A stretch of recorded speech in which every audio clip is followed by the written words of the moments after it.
નમસ્કાર વિદ્યાર્થી મિત્રો, આપ સર્વે વિદ્યાર્થી મિત્રોનું સહૃદય હાર્દિક હાર્દિક હાર્દિક હાર્દિક સ્વાગત છે આપણી મનપસંદ યુટ્યુબ ચેનલ ગુરુ જ્ઞાન શાળાની અંદર. મિત્રો, બનાસકાંઠા શાળા વિકાસ સંકુલ બનાસકાંઠા દ્વારા જે આયોજિત પ્રથમ વાર્ષિક પરીક્ષા 2025 નું મિત્રો ધોરણ 11 નું વિષય ગુજરાતીનું પેપરનું મિત્રો આપણે સંપૂર્ણ સોલ્યુશન કરવા જઈ રહ્યા છીએ. તો વિદ્યાર્થી મિત્રો, વિડીયો તમારે સ્કીપ કર્યા વગર છેલ્લે સુધી પૂરેપૂરો જોવાનો છે. પસંદ આવે તો એક લાઈક પણ કરવાની છે. વિભાગ એ છે પદ આધારિત છે. આખ્યાનના પિતા તરીકે કોણ ઓળખાય છે? તો ભાલણ ઓળખાય છે. મધ્યકાલીન ના કવિ એમના છપ્પાને કારણે જાણીતા છે અખો. Option number C. કાવ્યમાં વંશ શાનું સૂચન કરે છે? એકલતાનું સૂચન કરે. શાનું સૂચન કરે છે? એકલતાનું. પ્રશ્ન નંબર 4 છે વિષ્યાએ વિષ્ણુ વિષ્યા કેવી રીતે કર્યું? તો નેત્રમાં કાજળ અને બીજામાં જળ. પ્રશ્ન નંબર 5 ચોપાસ કોની શાખાઓ પ્રસરી રહી છે? તો શૈલરાજ પર્વતની. પ્રશ્ન નંબર 6 છે ચક્રવાકી માટે કવિએ કયા કયા શબ્દો વાપર્યા છે? ચેપ્ટર નંબર 9 માં તમને પ્રશ્ન જોવા મળી શકે છે. પ્રશ્ન નંબર 7 છે નાવિકે રામને હોડીમાં બેસવાની શા માટે ના પાડી? ચેપ્ટર નંબર 1 માં જોવા મળી શકે છે. ત્યારબાદ મિત્રો પ્રશ્ન નંબર 6 તમે જોઈ શકો છો ચક્રવાકી માટે કવિએ કયા કયા શબ્દો વાપર્યા છે? ચેપ્ટર નંબર 9 માં જોવા મળી શકે છે. ત્યારબાદ પ્રશ્ન નંબર 7 છે નાવિકે રામને હોડીમાં બેસવાની શા માટે ના પાડી? ચેપ્ટર નંબર 1 માં મિત્રો જોવા મળી શકે છે. પ્રશ્ન નંબર 7 છે સિંહ અને ઘરનું કથાવસ્તુ તમારા શબ્દોમાં લખો. ચેપ્ટર નંબર 11 માં જોવા મળશે મિત્રો. વિભાગ 2 ગદ્ય આધારિત નિબંધ છે મિત્રો. તો આપેલા પ્રશ્નના હેતુલક્ષી ઉત્તર લખવાના હોય છે. પ્રશ્ન નંબર 8 છે શ્રી ગૌરીશંકર જોશીનું ઉપનામ જણાવો. મિત્રો સૌથી ઈઝી પ્રશ્ન કહેવાય ધૂમકેતુ. જવાબ છે લેખકના ફળિયામાં ભાડુત તરીકે કોણ રહેતું હતું? તો ભૈરવ કાકા રહેતા હતા. સમાજની બહેનો કોનું અનુકરણ કરતી હતી? તો સુંદરીનું અનુકરણ કરતી હતી. પ્રશ્ન નંબર 11 છે જીભ દ્વારા કયા બે મોટા કાર્યો થાય છે? તો બે સ્વાદ ચાખવાનું અને બોલવાનું બે કાર્યો થાય મિત્રો. બે મોટા કાર્યો. સ્વાદ પણ ચાખી શકાય, બોલી પણ શકાય. કોઈકને બોલી શકાય. પ્રશ્ન નંબર 12 છે વિક્રમ ચરિત્રમાં જયાશંકરે કોની ભૂમિકા ભજવી હતી? તો રંભા દુધવાળીની ભૂમિકા ભજવી હતી. પ્રશ્ન નંબર 13 છે સ્નેહ અને વિરહ શબ્દોની અલીડોસાને ક્યારે સમજાય છે? ચેપ્ટર નંબર 2 માં જોવા મળી શકે છે. પ્રશ્ન નંબર 14 છે જમકુ અને જમનાનો દાંપત્ય પ્રેમ પાઠને આધાર સમજાવો. ચેપ્ટર નંબર 8 માં જોવા મળી શકે છે. અમૃતાનું પાત્ર લેખન કરો. ચેપ્ટર નંબર 4 માં જોવા મળશે. મિત્રો ત્યારબાદ આપણો મોસ્ટ ઇમ્પોર્ટન્ટ તમારો ફેવરેટ ને મારો ફેવરેટ એવો વિષય ગુજરાતીનો વ્યાકરણ વિભાગ આવી રહ્યો છે. તો મિત્રો પ્રશ્ન નંબર 15 છે કૌતુક. કૌતુક એટલે આશ્ચર્ય અને નવાઈ. લાવણ્ય એટલે સૌંદર્ય અને સૌંદર્ય એટલે રમણીય. ધોખા એટલે ચિંતા, ચિંતા એટલે ફરિયાદ. આપેલા વાક્યમાંથી કોઈ પણ બે વાક્યોમાં રેખાંકિત શબ્દનો વિરોધી શબ્દ લખી વાક્યનો અર્થ બદલાય નહીં તે વાક્ય ફરીથી લખવાનું છે.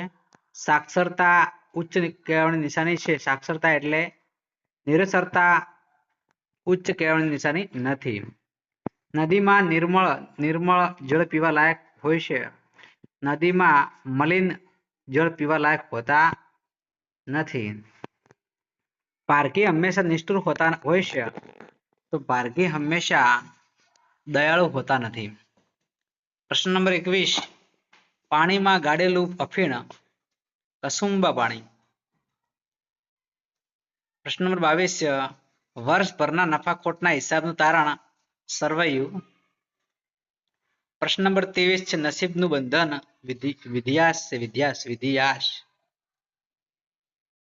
વિધિપાસ લખશો તો પણ ચાલશે. આપેલા તળપદા શબ્દોના શિષ્ટ અર્થ લખવાના રહેશે. બજે એટલે વાગ્યા, સમય પણ લખી શકાય. જાજુ એટલે વધારે છે, વધુ છે, આવું લખી શકાય. સાચી જોડણી તમે જોઈ શકો વિશુદ્ધ અને શિક્ષિત જોઈ શકો છો. આપેલા શબ્દનો અર્થભેદ લખવાનો રહેશે. પ્રત્યેકનો અડધો ગુણ હોય છે. તો મિત્રો ચીર, જે સ્ટાર્ટિંગમાં ચીર છે એનું લાંબા સમય અથવા લાંબા વસ્ત્ર લખી શકાય. ચીર, બીજો ચીર એટલે ફાટ કહેવાય. બે રતિ આપેલા છે. રતિ, પહેલું રતિ છે પ્રેમ છે, મોહ છે. બીજું રતિ છે આનંદ છે, મનોરંજન છે. પ્રશ્ન નંબર 30 છે જાત ઘસવી એટલે કે મહેનત કરવી. જાત ઘસવી એટલે કે મહેનત કરવી. પ્રશ્ન નંબર 30 છે પગ મૂકવા દેવો, શરૂઆત કરવી. પગ મૂકવા દેવો એટલે શરૂઆત કરવી. પ્રશ્ન નંબર 31 છે એ આ મદ થી ઘડા લઈ જાઓ, પ્રત્યે સુધારવાનો છે. થી ની જગ્યાએ ના લખવાનો છે. પ્રશ્ન નંબર 32 છે સાહેબ આ એક ગાંડો ડોસો છે. સાહેબ એ અષ્ટમી વિભક્તિનો પ્રકાર છે. 33 હવે અમે જ લાગ્યું કે હું અસ્ત્રિત છું, કે એ સંયોજક છે. પ્રશ્ન નંબર 34 છે હું 12 વર્ષનો હતો તે નવમી હતી. હું 12 વર્ષનો હતો ત્યારે એ નવની હતી. સંયોજક વાપર્યું છે મિત્રો, જોઈ શકો છો. અર્થ ગ્રહણ. મિત્રો હવે એના પ્રશ્નો આપણે જવાબ આપવાના છે. બરાબર છે. આ જે પંક્તિ હશે તમારે વાંચી લેવાની છે, કાવ્ય પંક્તિ. પ્રશ્ન નંબર 34 છે ગામની ભૂગોળે લોકો શા માટે ભેગા થયા હતા? તો અનાચાર આચરનારી કો અબળા પર ભૂગોળે એક ગામના ડાયાજન સૌ નહાય નિરાંતે ટોળે ન્યાય મેળવવા માટે ભેગા થયા હતા.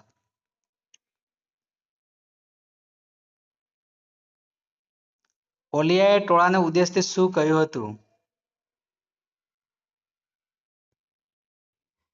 એક પણ પાપ ન કર્યું હોય ત્યારે પથ્થર મારે.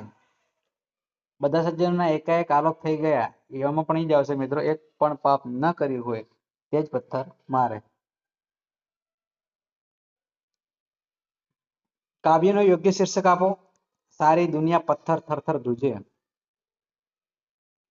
મિત્રો એ ગદખંડ છે, ગદ્યખંડ કહો તો પણ ચાલશે. તો એના પ્રશ્નો છે માનવ ને કઈ બાબતો સાચા સુખનો અનુભવ કરાવી શક્યા નથી? તો વિલાસ, કામુકતા અને રંગરાંગ પણ તેને સાચા સુખનો અનુભવ કરાવી શક્યા નથી. સમુદ્રી વચ્ચે પણ માનવી કેવો દેખાય છે? સમુદ્રી વચ્ચે પણ માનવી ખોવાયેલો અને રખવાયેલો દેખાય છે. આજના માનવીની સ્થિતિ કેવી થઈ ગઈ છે? આજના માનવીની સ્થિતિ પાણી મેં પીન પિયાસી જેવી થઈ ગઈ છે.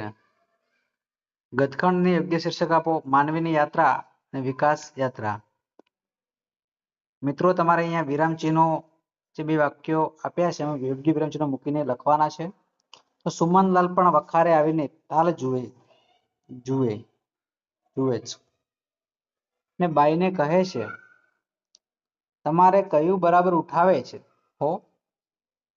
ઉઠાવે નહીં ભાઈ, ઉના રોટલા જમવા છે આજ મારી માના હાથના, ખરું ને એલા?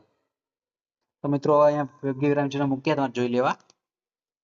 ત્યારબાદ વિચાર વિસ્તાર છે. કે હિન જન્મે નવ હિન માનવ, કે હિન કર્મે કરી હિન માનવ. ત્યારબાદ મિત્રો નિમન છે જાગ્ય તતે સવાર, પુસ્તકો આપણા મિત્રો અને સ્વચ્છતા તે પ્રભુતા. વિદ્યાર્થી મિત્રો તમને અમારો વિડીયો પસંદ આવ્યો હોય તો અચૂક લાઈક કરજો. ચેનલ પર નવા હોય અને ચેનલ હજુ સુધી સબસ્ક્રાઇબ ન કરી હોય તો ચેનલ અચૂક સબસ્ક્રાઇબ કરજો. બાજુમાં આપેલા બેલ આઇકનને પણ પ્રેસ કરજો, જેથી કરી આવનારા વિડીયો નોટિફિકેશન આપ સૌ મિત્રોને મળતી રહે. ફરી મળીશું એક નવા વિડીયોમાં. ત્યાં સુધી આવજો. જય હિન્દ, જય ભારત.